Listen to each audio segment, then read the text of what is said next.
nothing is going to stand in the way of what needs to happen and what's going to eventually happen regarding Joe Paterno and his name, because his legacy is our legacy, and we can't drop it, and we're not going to ever drop it. This is Debbie Keevan with the Dear JoePa Project, and this is the All Over the Place podcast, where the fun sanity never ends. Hello and welcome back to a very special episode. No, not like a Blossom, very special kind of episode, but we got a bonus episode this week, and I just want to jump right in with it. A former guest, two former guests on the show actually are going to be joining us today, and the man who got a hold of me, Mr. Steve Davis. How are you, Steve? Fantastic. Thanks for having us, Eric. Oh, absolute pleasure. And I'm going to bring everybody in to explain why we're here. Dr. Justin Williams, welcome back, sir. Pleasure to be with you, Eric. All right. And we also have Paul Gabel, another of Steve's class of 73. Paul, welcome to All Over the Place. Good to have all you guys. And Steve, you got a hold of me recently in regards to a new project you've got coming up, the JoePaLegacy.org. And I jumped at the chance to have you back on to explain this. You know, when you were on earlier this year, you and Justin, when we were talking, when Debbie Keevan was on, talking about her Dear JoePa project, we know how important it is to preserve and maintain Coach Paterno's legacy. And I'm just turn it over to you and talk to us about, you know, what led you to starting the JoePaLegacy.org. Well, the whole focus is to restore the statue, bring Joe home. And if you go to our JoePaLegacy.com or .org website, it'll explain that it's an intergenerational project and it's conducted by Joe's former players to honor Joe's lasting impact. There are videos that are involved. And the whole idea behind that is to give people, folks who haven't been around, who don't know Joe, especially young folks, an opportunity to get to know Joe through these videos. So they can watch the videos and they can discover the Joe that we know and share his stories and make this grand experiment live, bring it back to life. I love it, the grand experiment. And thanks to Justin, I learned a little bit more about the grand experiment earlier this year. And Justin, I'm going to turn it over to you. And just for those, and let's face it, folks, if you missed the Debbie Keevan show, I'm not going to be upset. You still have a chance to go back and watch it. But I'm going to let Justin explain right now how important the grand experiment was for not just Joe and his players, but just the overall vibe at Penn State. I appreciate that, Eric. The grand experiment, as it was dubbed, was really about Joe understanding that he could recruit guys to go to central Pennsylvania and a small agricultural college and recruit players who were similar to him, coming from good households, or, a broad stretching of households, guys with different backgrounds coming from different parts of the country who were interested in school, had families who wanted their sons to get a good education, who would entrust their sons to a guy who himself was, raised religious, who was raised around sports, and who was a scholar. And the experiment was that you could get guys to come to that agricultural college, play a high level of football, get a great education, and be serious students, and be really committed to each other. Maybe the less known part of the grand experiment was that Joe wasn't measuring those teams that he coached by wins and losses. The measurement and the bottom line of whether or not the experiment was working for him was if you left that program and then a decade later you managed to be a successful man. Joe measured his teams by how many guys were successful after leaving. And not just in the NFL, he was more proud of the fact that he had doctors or lawyers. That's correct. I'm not talking about. Yeah. Oh, yeah. I mean, that's just, the measure of the man that just gets lost amongst all the wins and the greatness that he brought to the football field. Right, right. It was something to have a successful football program that wasn't focused on winning. Joe was big on process. He had us focused on doing the right things every single day, paying the price, not cutting corners, taking care of the little things so that the big things take care of themselves. All of these lessons about the process of how you get up and you live every day was the focus of the program. And he understood intelligently that if you can get a lot of people in an organization committed to doing things the right way every single day, then wins would come and long-term success would come. And he was right. And I really love, the fact that not just measuring the success on the football field, but off of it. And I'm glad you shared with me, Steve, the Joe's speech after Penn State won their first national championship, or first recognized national championship after the '82 season. And correct me if I'm wrong, he was either still the AD or he had just transitioned out of the AD, but he went before the board and explained, we need to make this a successful, we're number one in football. Well, we need to make a number one university. We need to make this a higher an institution of higher learning number one as well. So thank you for sharing that, and a reminder of just how obviously football was the linchpin for that gave him his platform, but that was not the most important thing to him. So thank you for sharing that. Yeah, Dan Leary put together a heck of a document just outlining so many things beyond the football field that Joe and Sue contributed to. And in that speech, he mentioned that can't be a great university without a great library, and so he was all about that. Spiritual center that they both had built. It's just so much beyond football that people aren't aware of, and that document really shares that well. And what 50, 60, 70 pages plus. I mean, that's just a microcosm of what Joe was able to accomplish. Whether it was like the football, four during his time there, 4 stadium expansions. Right. Graduation rates of his football players averaging 90%. It's just or higher. Exactly. It's when the national average was 67%. Maybe. Yeah. I think one of the things that he would probably be most proud of, and that's really how this whole thing got started, was his team being together and staying together. It wasn't just a collection of athletes coming in to perform, right? But really kind of, for lack of a better term, building a brotherhood. And this whole thing got started with a little thing that we did prior to each game. We got together, I guess it was about 10 guys initially, and we do a Zoom and watch the games together and talk, prior to the game. We had one of the fellows' wives came in and said, "Let me get this straight. You guys are watching each other watch the game." And we said, yes, that's what we're doing, right? And so now it's grown to, there's about 40, 45 guys. And the beauty of this is a lot of these guys haven't seen each other since graduation.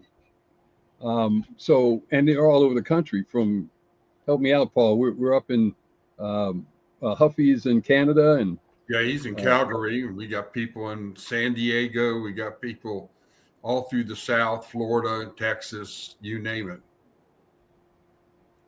And well, that's something I've noticed. People don't really get that about we Penn Staters, is because I'll say I'm going to watch the game. I'm here in Arizona, or wherever you are in the country. There's usually an alumni association in your area. You get together for football watch parties, or just different, a hockey watch party earlier this year. And people say, "Oh, you're going to be at the game?" I'm like, "No, we watch party. You guys sit around and watch the game together?" I said, "Yes, it's what we do." To me, like I said, it's a beautiful thing to have guys come together. Obviously, we start to talk about what's happening at the school. We talk about Joe because one, that's what brought us together. We tell stories. Joe's usually the center of a lot of those stories, and And then, obviously, what can we do to honor Joe? And that's sort of how this came about. The idea of getting the field named after Joe seemed to be a no-brainer. Obviously, that didn't happen. And just to pause for a second here, I think the university has to understand that this is an issue that's really not going to go away. There's a wrong that's happened, and that wrong has to be righted, if that makes sense, right? And Yes. once that happens, then the university can move on. Joe can find his rightful place in history, right? But until that happens, this is always going to be a current event. And that's going to distract from a lot of things that are happening and moving forward. So it's in everybody's best interest to do the right thing, and starting with the statue. And there are a couple other things that we had talked about as well. And I'm glad you brought up the elephant in the room, and there's really no sense delving into it any deeper than what you said. But my fear is that the university, they ask people to just forget about it and move on, and they think it's just going to go away. So again, thank you, all of you guys, for your efforts, and I'm glad to be a part of this, helping share the website and just what's going on with maintaining and strengthening JoePa's legacy. To Steve's point, when we say we are, right, we are Penn State. There is nobody more Penn State than the guys who played football for Joe Paterno. Now, there's us. There are the people who continue to come back, spend their time in State College, and come and pay their money to watch and support Penn State athletics, who donate for all kinds of reasons and all kinds of causes to Penn State University. All of that is Penn State. So when we say we are Penn State, that's Penn State. Penn State is not leaders who are controlling the university currently who did not attend Penn State and are not Penn Staters. Part of our tradition over the last 50, 70 years is that we had a high percentage of people in leadership positions who were Penn Staters. And that changed around 2012 situation and has us where we are now. There are good things that are happening, but until this situation is addressed, there will be no moving forward fully for the university, because we are the university. And I don't want to besmirch anyone, because you guys are friends with some of the guys that are on the board now, and I find it disappointing. And if you guys know more than what I know from hearing what happens at the meetings, it's disappointing to me, though, that guys who played for Joe are not doing more for Joe. And I'm glad, at the very least, I know Jay is voting, for getting his dad's name somehow attached to Beaver Stadium. But it goes trying to make this go away, and the go along to get along. Do you guys know more? Do you guys know more than I do from those guys that used to play for Joe that are on the board? It's a process, Okay. and a single trustee member cannot make policy. It's a democracy, and so you have a majority and a minority, right? So it's a process, and it's been a long time, but strides are being made behind the scenes, and there is a very, very solid contingent of people on the board and outside of the board who want the same thing, and that is Joe's name restored. And it's going to happen someday. It's just a question of when. Well, I love hearing that. I also love to see that we've got another of your lettermen in the house, and I'm going to welcome in John Lewchenko, it looks like. Hello there, sir. Hey, welcome. Well, good to be here. Well, John, thank you for joining us here on All Over the Place. Now, Steve, correct me if I'm wrong. You and John were the ones who got this this initiative started. Is that right? Yeah, pretty much. And like I I was think- saying, I think our whole, Steve, let me just throw this out because I think it's important that our class, we have these Zoom calls, and Steve might have told you that already before each game, but they have been adamant. Our group has really been adamant. We've really stuck together over the years, and then Steve and I kind of took the lead with everybody behind us. So the challenge I have, and I heard Justin talking. The challenge we have is that there are still people that are going to continue to kick the ball down the road. They do not want to address the social backlash that's going to happen when there's any focus on Joe. That's my opinion. I've talked to Neely's right-hand person, Michael Wade Smith. I could tell you after 45 minutes of talking to him that he was not going to do anything to recommend that they do anything to acknowledge Joe. He's not a Penn Stater. She's not a Penn Stater.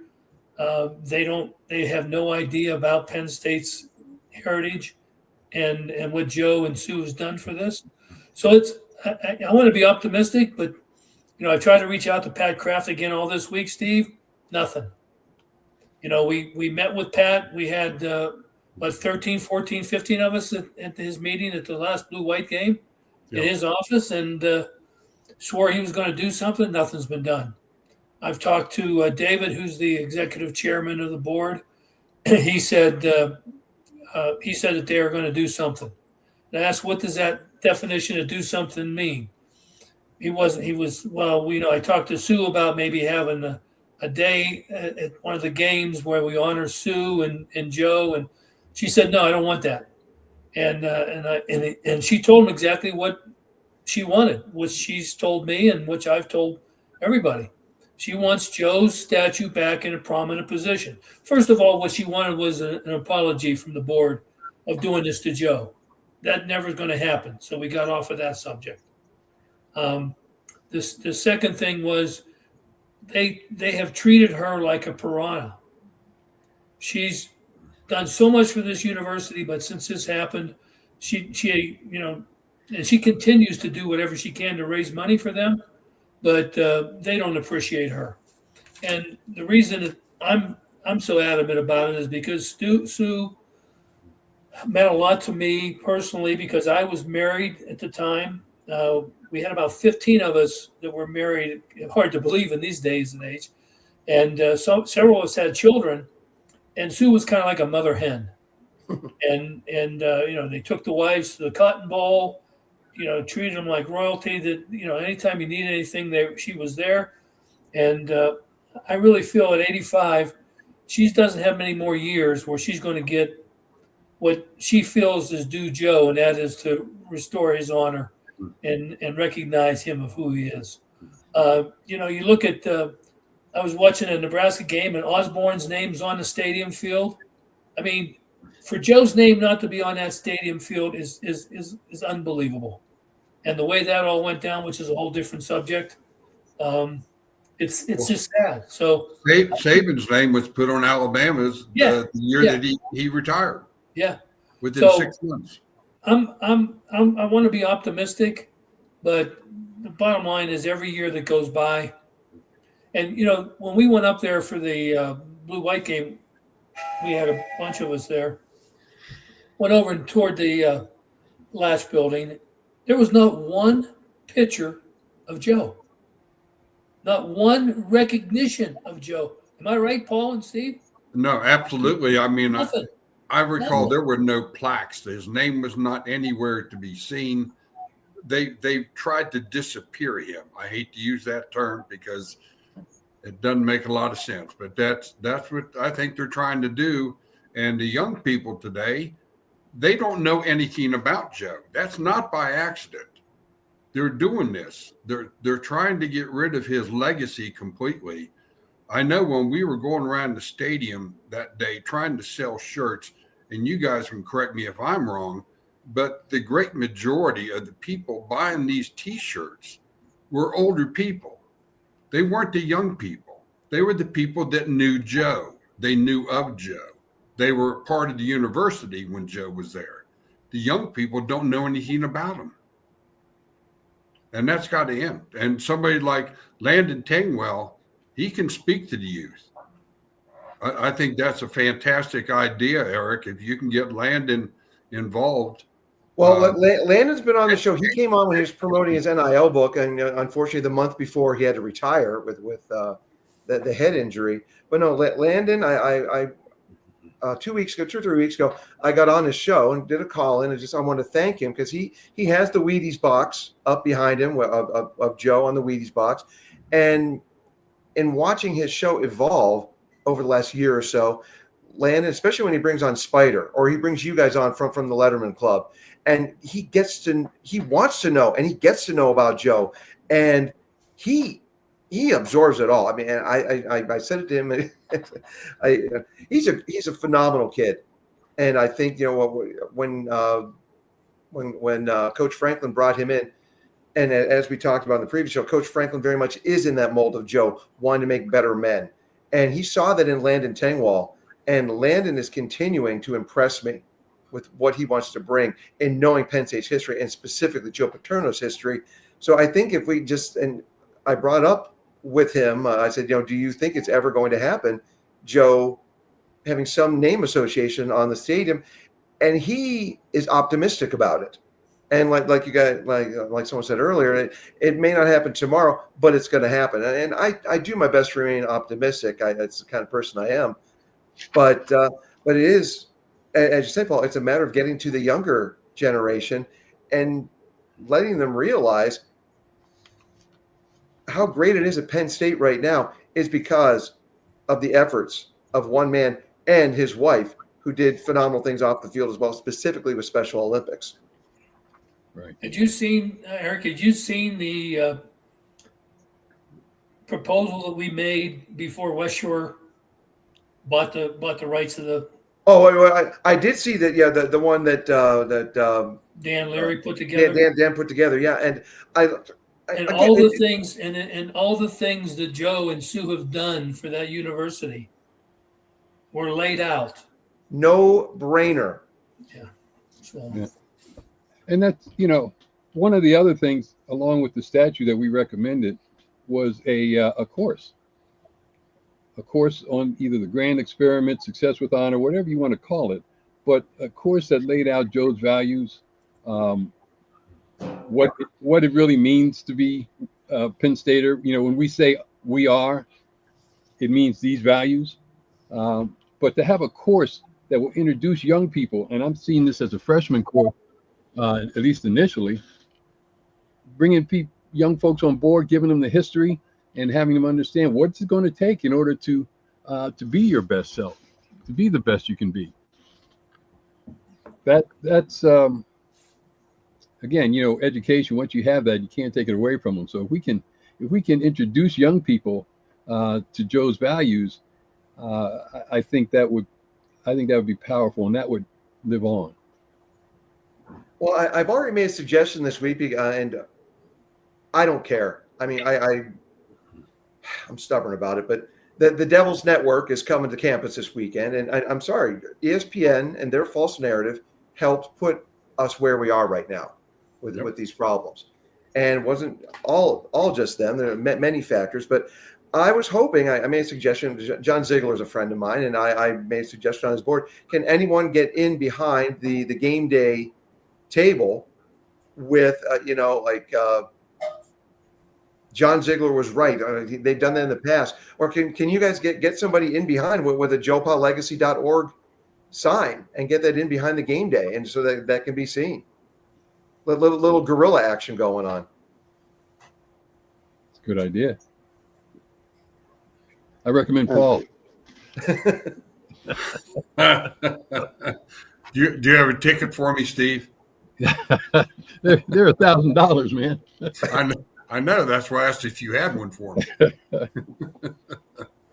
I was raised on Animal House, and I think there'll be a great Animal House-esque stunt to get that on the air. Yeah. I'm not Eric Stratton, but I am still damn glad to meet you. Well, we're glad that you were able to do this for us.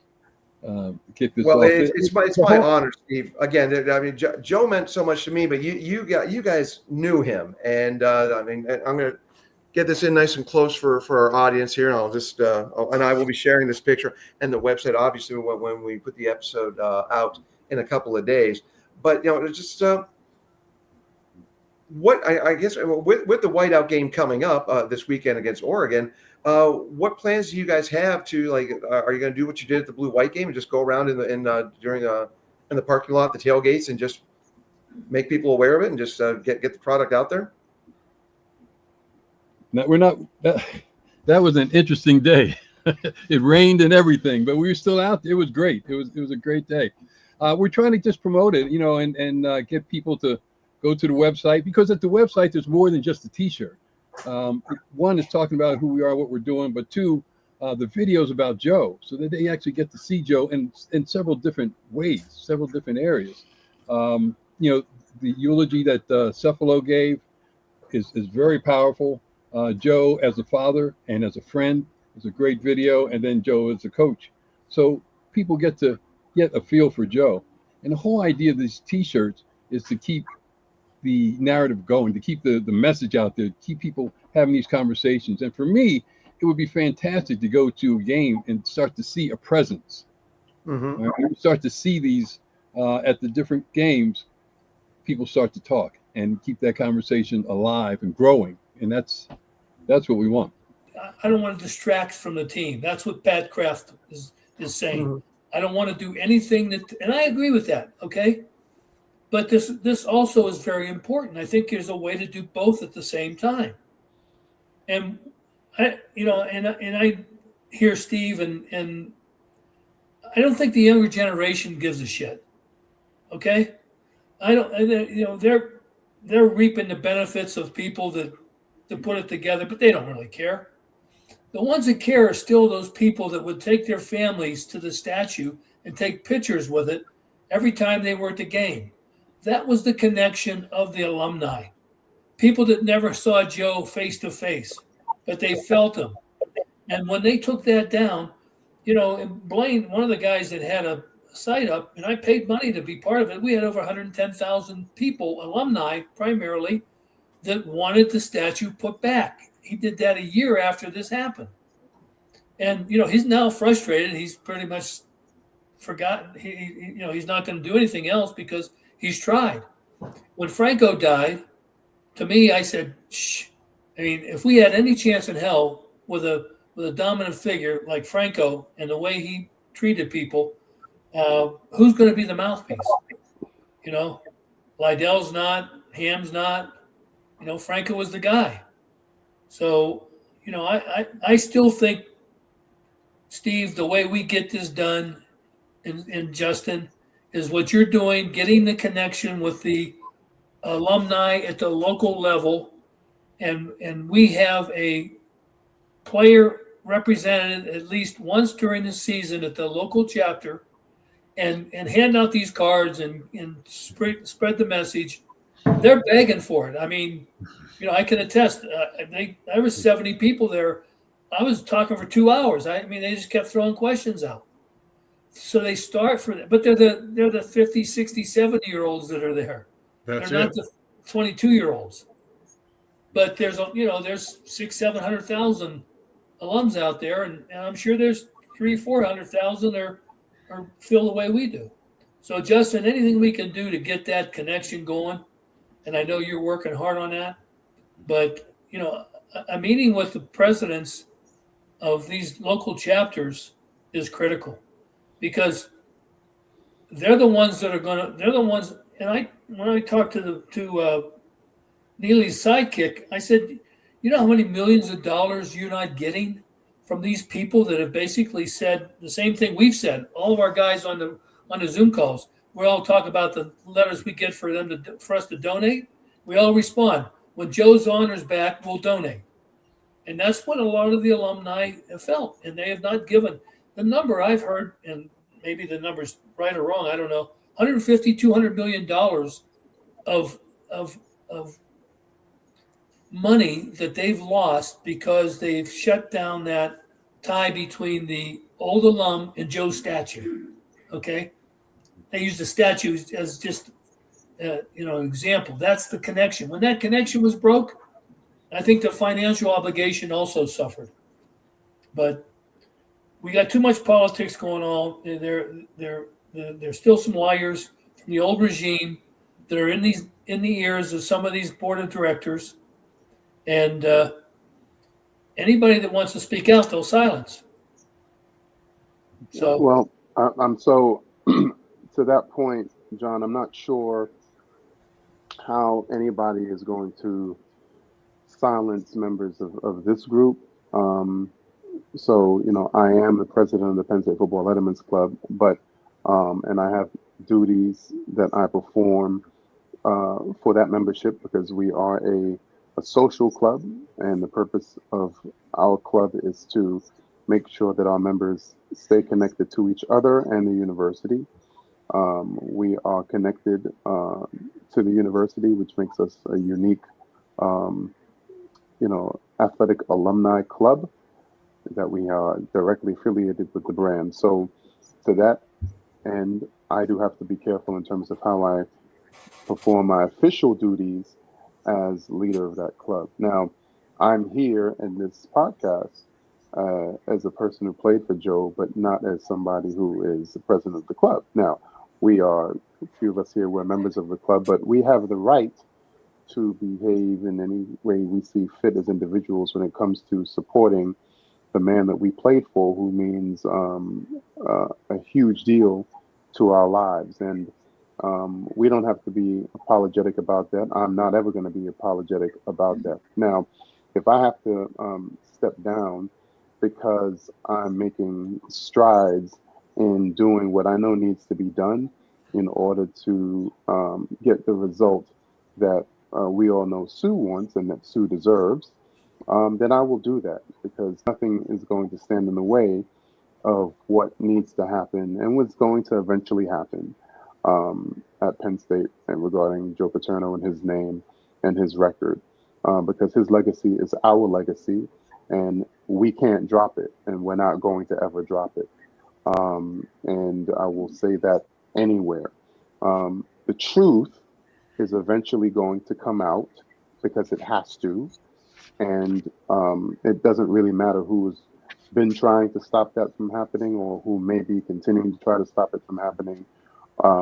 It's going to come out at some point in time because people like us exist. And we're not kicking any issue down the road. The road is ended and we're standing here, and we are going to do what is required to make sure that things happen. Now, I also want to say this. I'm a James Franklin fan, and I'm a Pat Kraft fan. When I have spoken to them over the last few years privately, they have told me that they are absolutely lovers and supporters of Joe Paterno, but they are employees of a university that is run by a board of trustees that has its stance with this issue. And so as employees, they have to do or follow their charge. Pat Kraft has mentioned Joe publicly, probably more than any administrator at Penn State. And I think he and James, it's not for them to do what is required for the truth to come out. That, I think, falls on people like us. That's our charge. And once that happens, like is usually the case in any kind of movement that exposes the truth, then you'll have people who come out after the fact and say they were with us the whole time, right? I know who's with us now, and what's important is the outcome. What's important is Sue and what she wants. What's important is Joe's legacy. What's important to Sue is the statue be put back up where she would like it put back up, and that Joe be acknowledged far and wide across that campus. He helped. Well, there's no Penn State without that man, and the sacrifice that his family put forward has to be honored, and it will someday. Well, you guys have always got a platform here. I am a fan of everything that you're doing. I encourage everyone who's watching this or listening, be sure to check out JoePaLegacy.org, JoePaLegacy.org. And, you know, I'm the last time I proffered, I'm on the board up on the alumni board in the Phoenix area. And, you know, if you guys know anybody out here in Scottsdale who is involved with you know, the restored the statue. Oh yeah, we got Bruce Bannon's there, Bob Rickenbach's there. Let me know. Huffy's going to be there December for 3 months. I see our good buddy Bill Kantz from time to time at our watch party. So yeah, I mean, anybody who wants to speak to the board out here, hopefully there won't be as much resistance as there was for Dr. Spanier. They say time heals all wounds. Cliche not. We'll see what happens. But I'm of the positive mindset. And Justin, I hope that you have very positive connection and conversations with Landon this coming weekend. And I could not encourage enough the obvious. Get on his show, because he is a valuable youth warrior for maintaining Joe's legacy and wanting to know more about Joe. He eats that up. I love that. Absolutely. And I'll be reaching out. You know, let your chapter know. I'm going to be reaching out to all of the leaders of the various alumni chapters soon. I just want to be able to, you know, say some concrete things to them. And been getting my footing in this position as the president of the Football Lettermen's Club the last year and a half. But those meetings are going to happen. I'm going to schedule some Zooms so that the leaders of the various chapters around the world can, I'm trying to reach out. I know that they've been wanting to hear from the Lettermen's Club for a long time now. And that's on my list of priorities, to make direct connections with our alumni chapters and getting our members linked and connected to those chapters, because that's what that's part of our charge, is to make sure that we are going to be as strong an alumni association as possible. So please let them know, be on the lookout. And I would love to come and talk to your chapter individually whenever you can arrange that, Eric. I'll do what I can. Absolutely, without a doubt. Steve, Justin, John, Paul, thank you so much for everything you guys are doing. Thanks for taking the time out of your day to come here on All Over the Place. You've got a friend here. As long as I'm doing the show, we're gonna get Joe back where he belongs, in every aspect. Thank you, Eric. Thank you, Eric. Thanks again, everybody, for watching and/or listening to All Over the Place, our special bonus episode this week. And make sure you're sitting in front of a television this week and cheering a lot of We Ares against the Oregon Ducks. Tastes like chicken, from what I've been told. Take care, everybody.